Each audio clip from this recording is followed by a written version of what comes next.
Well, Dricus, big fight, big. I don't like to screw with tradition. There we go. Done it since the first one, and it's been going well. So. It's fair play. It's a big fight week, massive fight, and already the fans are buzzing. You got to bump into your opponent in the hotel lobby. Curious, if anything, what you were able to take away from that interaction. Yeah, well, I mean, obviously, like you saw, he's 8 feet tall. Yeah. Basically, I walked into Godzilla. That's what I had to take away from that. Yeah. No, I'm just kidding. He was super respectful, and like I always said, if my opponent is respectful, I'll be respectful before the fight. And it looks like there won't be any antics unless something changes. But it was great. I mean, it's good to see that my opponent's healthy. All the questions, is he going to show up? It never bothered me, but I know it was a question for everyone. And the fact, it's not only the fact that I prepared for him and now I'm fighting somebody else, that doesn't bother me. I'm a complete fighter. I think it's the hype of this fight. People want to see the two best fighters in the world go at it. And that's why this fight is so big, because it's truly, in a lot of times, it's just not possible to get the two best guys right now because one is injured. And sometimes the two best guys in the world don't want to fight each other. Yeah, because it's tough. There can be only one winner. I want to fight the best in the world, and now people are going to see it. I mean, we're 2 days out. There doesn't seem to be anything that's going wrong. I mean, the weigh-ins need to happen, but all things are looking great. We're here in fight week, myself versus Khamzat, and that's what the fans wanted, and I'm super excited for this. Yeah. So we kind of could make a good guess what we're expecting from him, right? He takes these massive shots from across the ring, very aggressive, very deep takedown attempts. So with that respect, I can imagine it's almost quite hard to deter him from doing that, right? Like you can't really fake a knee, and he's going to go to the wrestling. So for you, do you have to basically mentally think, I'm embracing it, I might even be aggressive in that to try and get into those positions early to maybe use that as a way to deter him from going back to them? Yeah, I think at the end of the day, you can go out there, and a lot of guys have made this mistake fighting him, going in and saying, I need to watch out for that. He's going to shoot. I need to be ready. I have to watch out. And then they don't do anything until he does shoot and gets them down anyway. You have to go out there and fight. Man, didn't you train? I understand that he's really good at wrestling and he's really good on the ground, but I mean, that is the game, I guess, right? It's almost, if you're fighting Israel Adesanya, are you going to start on your bum and try to butt scoot? No, you're going to have to fight him. That is how it is, and that's truly how I feel about this fight. Yes, he is going to shoot, and yes, he is probably going to take me down, but I'm going to shoot too, and I'm probably going to take him down, and I'm going to strike, and I'm probably going to hit him, and he's going to strike and probably hit me. I'm not scared of any of that. I go into any fight with that mindset that you might get hit. You're definitely getting hit. You might get taken down. What do you do after that? I don't go into this fight and look at what Khamzat does so great. I am aware of it and I know it. And obviously when it came to training, I had to get that aspect perfect on the wrestling and grappling aspect. But I'm not going out there to fight his fight. I'm going out there to do what Dricus does. And that is be a world champion.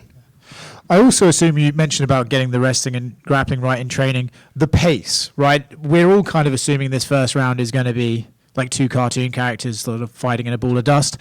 Do you expect that? And do you have to almost set the pace early rather than wait for him to come and do that to you?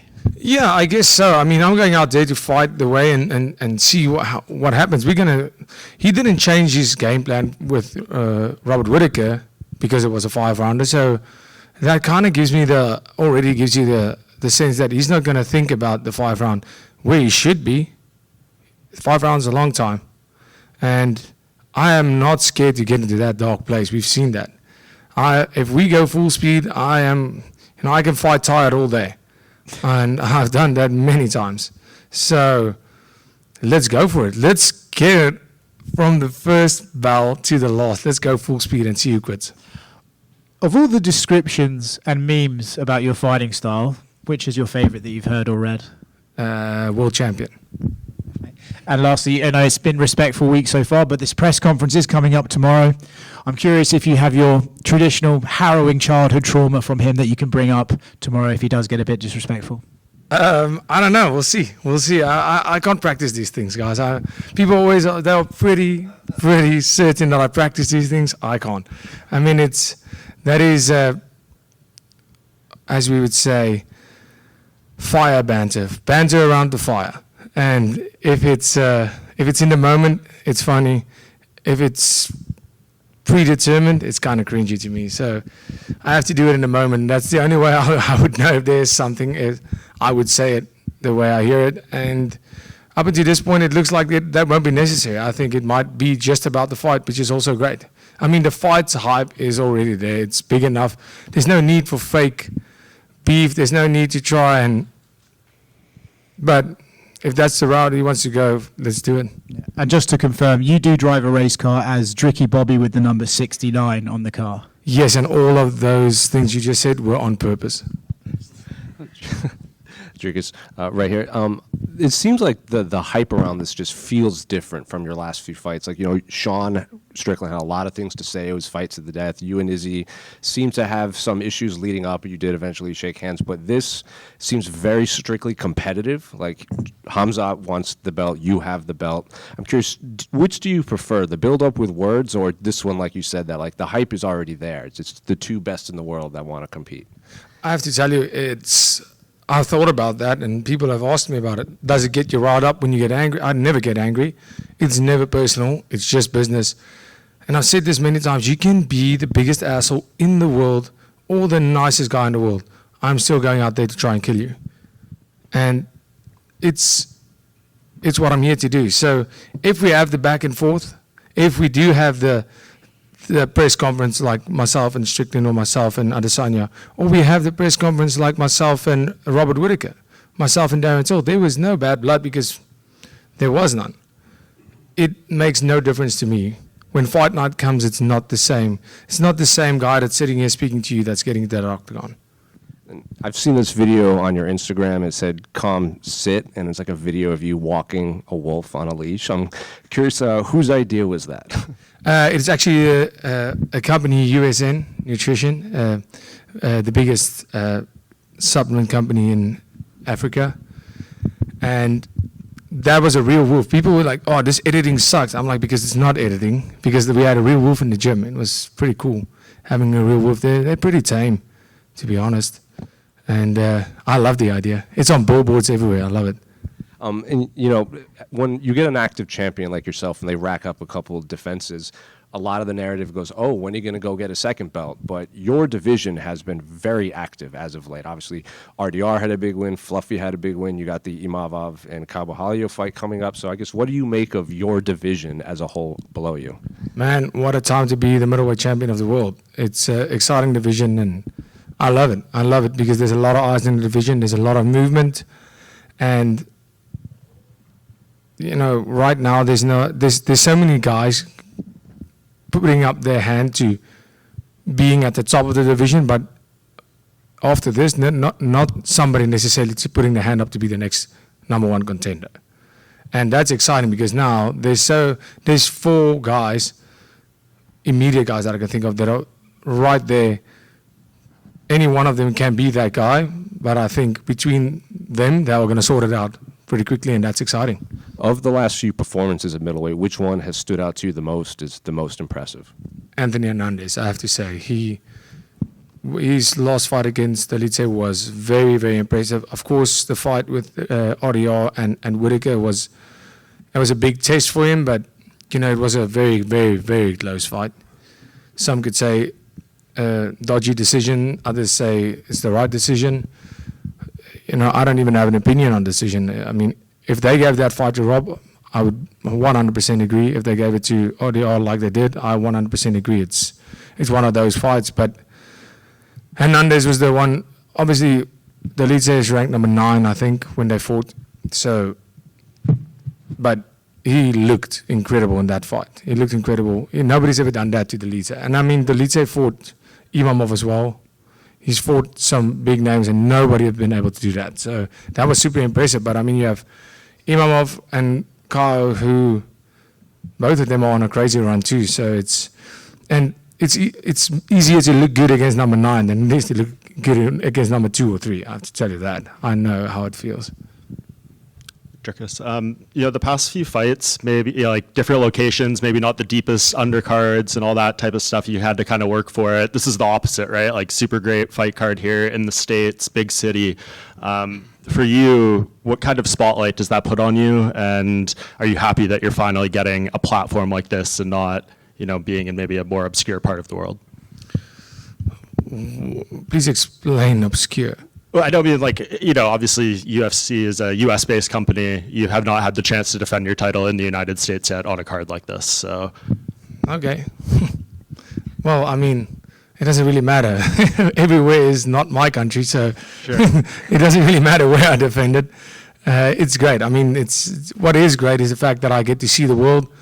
I loved Australia. I loved Perth. I loved Sydney. It was a beautiful place, and it was great to go to Canada. It was awesome. We didn't get a lot of snow where I'm from, so that was cool.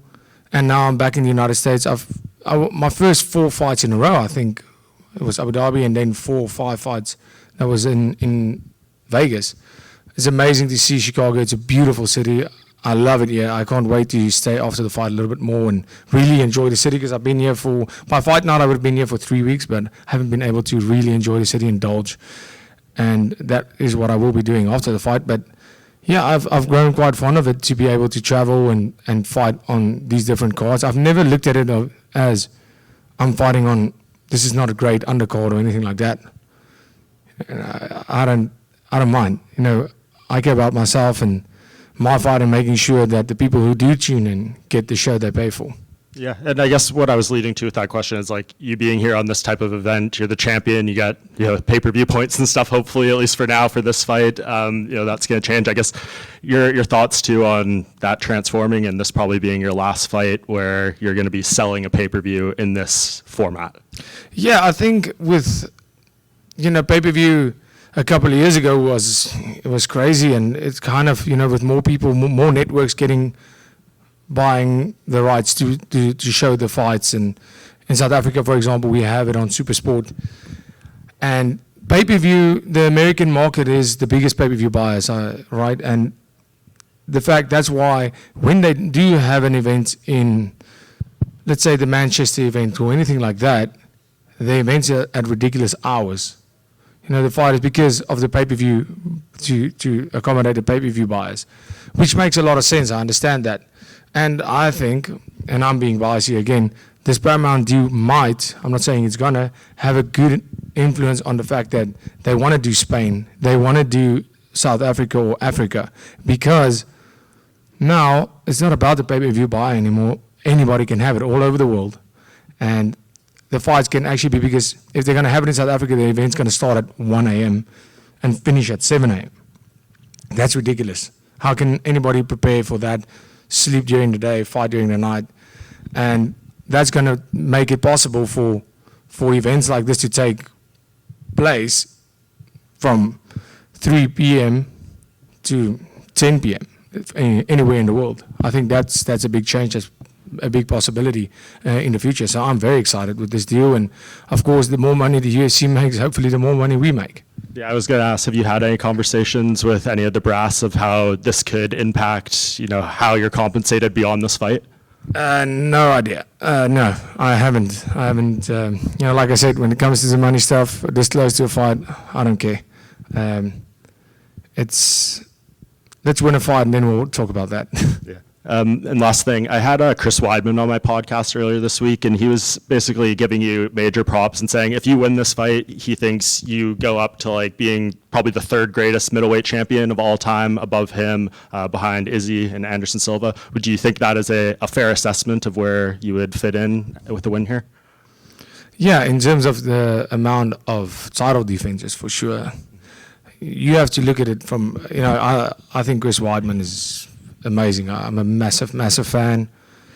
But you have to look at, when you look at the amount of defenses and you look at a guy like Anderson Silva, for example, I think Anderson Silva is the GOAT because he's the guy. He's always been a hero of mine. But you have to look also in terms of era of title defenses, who these guys fought.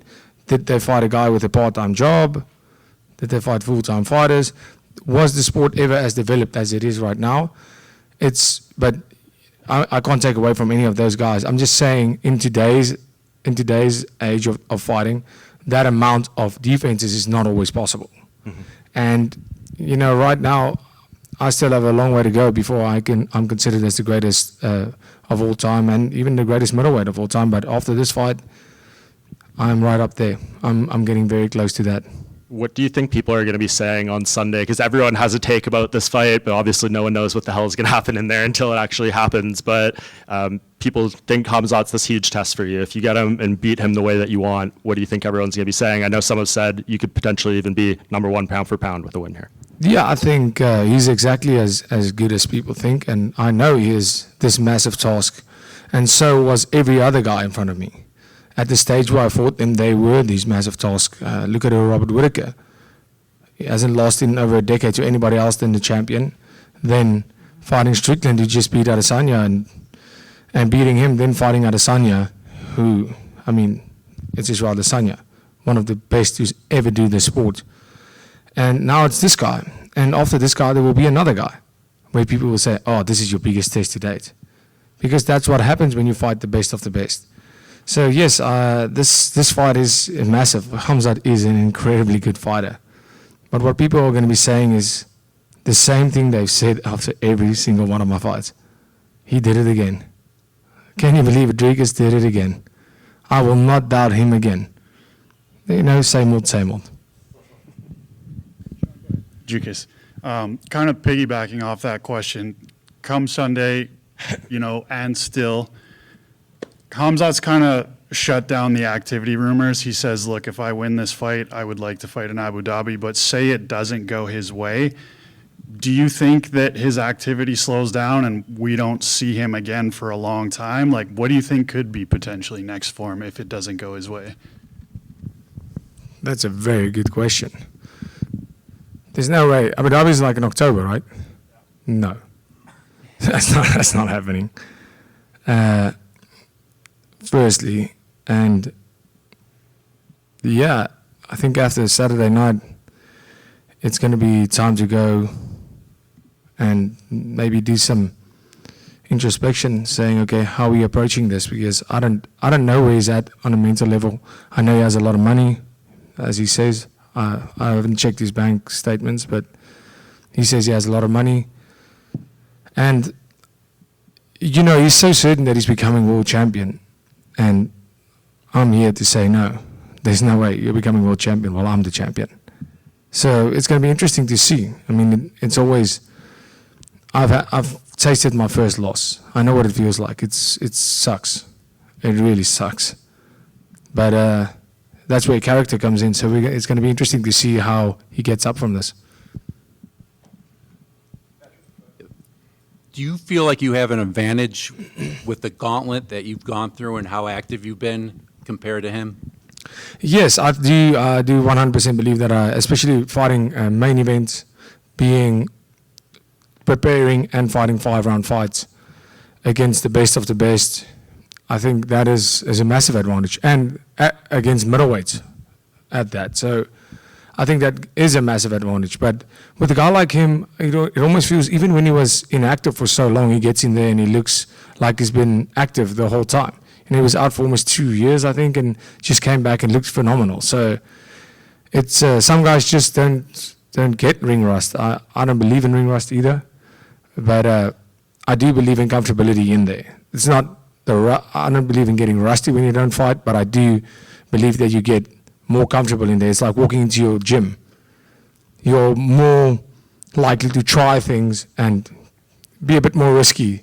Risk it to get the biscuit when you get in there because it feels more familiar. So yeah, I think it definitely gives me the advantage, but I don't think it's a disadvantage for him. Then it seems like you really embrace the city. When did you get here, and what's your experience so far of Chicago? Yeah, I've been here on Fight Night. I've been here for 3 weeks because it's 7 time zone difference between South Africa and Chicago.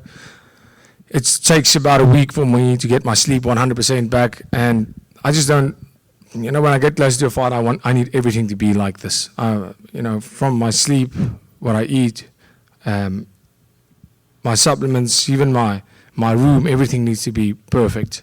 I need to know where I'm going, what the schedule's like, where am I training, and feel at home when fight night comes. So I always try to get out here to anywhere I fight as early as possible.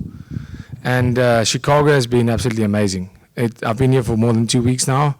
It's been incredible. The culture here, the food looks amazing. Haven't been able to enjoy any of it, but the people are really, really nice. Everybody has been welcoming me with open arms everywhere I go. Going to watch all the sports teams with the Cubs, the Bears, the Blackhawks, and going to the United Center, the home of Chicago, Bulls as well. And it's been incredible. Throwing that first pitch, I felt so comfortable. It really felt amazing. It feels amazing to be here. It's one of the nicest cities that I've ever been in. It's beautiful. The architecture is incredible. And yeah. Hey, Dricus, 2 questions. The first one is, take into account that I'm biased because I'm French, but you don't seem at all really interested in Nassourdine Imavov. Is it because it doesn't bring as many eyes to a potential fight? No, it's just because he's not my next opponent. I honestly don't mind. And it definitely doesn't bring as much eyes because, I think he's going to be fighting. He's fighting Barral now, and I just don't see it. People can disagree with me, I don't know, but I think the general consensus is there people that believe that he should have gotten the title shot before Khamzat, because that's ridiculous. And it's not that I'm not interested in him. He's not the number 1 contender yet. He has that ranking, but he's not the number 1 contender yet. It's for me to speak about him right now is senseless. That's why I've been so dismissive of that. I feel the same about any other guy in the division. I think he's great. He looked amazing against Izzy. It was a tough fight. He caught him with that good punch, but it was a tough fight. But he's been up and down in his career, consistent. This is the more consistent the last couple of fights. But I think he's a great fighter. Make no mistake. I think he's a great fighter. He's just not the next contender yet. And if he beats Kyle, then sure. Then he probably is. But that's not my decision. I go out there and I fight the next best guy. Okay, and the last question is, I feel like a dick for bringing this up, but the fight against Derek Brunson was only 2 years ago, and the first round, he really had a lot of success in the wrestling and the grappling also. What has changed, and what's when you look back to this fight, which was the first one, and it really didn't go your way? Of course, the easy thing to do would be to compare. Khamzat is even better wrestler, so it could go even worse. And if he takes a submission, it could go. It can't really go worse than him throwing in a towel. It can't go worse. No. Take your first round. Cool. I'll take a towel. Okay. So that's how you see it. That's the answer. That's the answer. Yes. Thank you. Dricus, does it bother you coming into this fight? You're the betting underdog, or do you just dismiss that? It definitely doesn't bother me. I think I've been the underdog most of the title fights. I'm not 100% sure how many of them have been the favorite or the underdog. Well, all of my fights, because I can't bet on my own fights, and I don't bet on any fights for that matter. But it makes no difference if I'm the favorite, if I'm the underdog. It's not going to change anything for me. I know the people, my friends, family, some of those people, they would probably love it, the fact that I'm the underdog. That's more money for them. Dricus, we've seen tremendous growth from you over your career, especially in this title run. And if you could go back to your debut fight, sit ringside, and give yourself any words of encouragement, what would those words be? Do it exactly the same way, man. Don't change anything. And then do you have any, I know you said you haven't had the chance to try any of the Chicago food yet. What are you looking most forward to after the fight? Man, right now, just give me a bottle of mayo. It'll be fine. Anything for that matter. But I've been getting so much mixed opinions on the deep dish pizza. Some people say and I won't say any names, that it tastes like shit lasagna. Other people said it is incredible, you have to try it. So I'm going to have to go find out for myself. It looks amazing. So I'm definitely going to eat a lot of that. How's the beer in Chicago? I'm not 100% sure, but I'm definitely going to find out after the fight. Eat as many wings as I possibly can. And America, I have to say, well done. You have created the best snack on earth, and it's called Cheez-Its, and I'm going to eat boxes of them. Absolutely love it. Fans call your style very unorthodox. How much is that instinct versus game plan? That's a very good question, good way of putting it, between instinct and game plan, because I think game plan is very important at this level. Everybody's fit, everybody's strong, everybody can take a punch, give a punch. You know, there's some people with a bit of an advantage here, but they lack a bit here. And then it comes down to, and I honestly believe that's where the sport is heading. Everybody is so good these days at everything. Guys can defend takedowns, they can wrestle, they can grapple, defensively, offensively strike. Everybody, and then it comes, we are going back to the educated brawler. It's almost what I want to, where we are going. The guy who can defend the takedowns, even the technical ones, can defend the submissions, can go for those submissions, can strike, but it's almost going back to that, the guy who can take the most and give the most. Then I believe that's why my style, that's why we developed this style. It's about putting the pressure on your opponent and throwing what needs to be thrown in that moment. You can have a game plan, 100%. I go out there with a game plan, but game plans change the whole time. You cannot predict what your opponent's going to do, and you have to be able to adapt accordingly the whole time. Be focused, see things in there that you would only see once you're in there, because it's just not possible to see in watching tape. So, yeah, it's unorthodox, but it's effective. Saturday night, Dricus, finish this sentence. Don't blink because... Because otherwise you wasted your money for the pay-per-view. No, don't blink. I can't give you a prediction in this fight. I have to say, I think it's going to be as electrifying as people think. And I'm even looking forward to seeing how this plays out. You know, am I getting this to the ground, getting that finish there? Because how sweet would that submission be? Somebody's going to make a lot of money. And, you know, is this fight going to be standing? You see this so many times, where you, especially when you have two guys that love to grapple, they keep it standing. And it's going to be very interesting to see where this fight takes place, and that plays a big role. For me, I am ready to go out there, and if this fight is only on the ground, so be it. Let's go for it. If this fight's only in the clinch, let's go for it. And if this fight is just an all-out brawl in the middle of the octagon, please, let's go for that.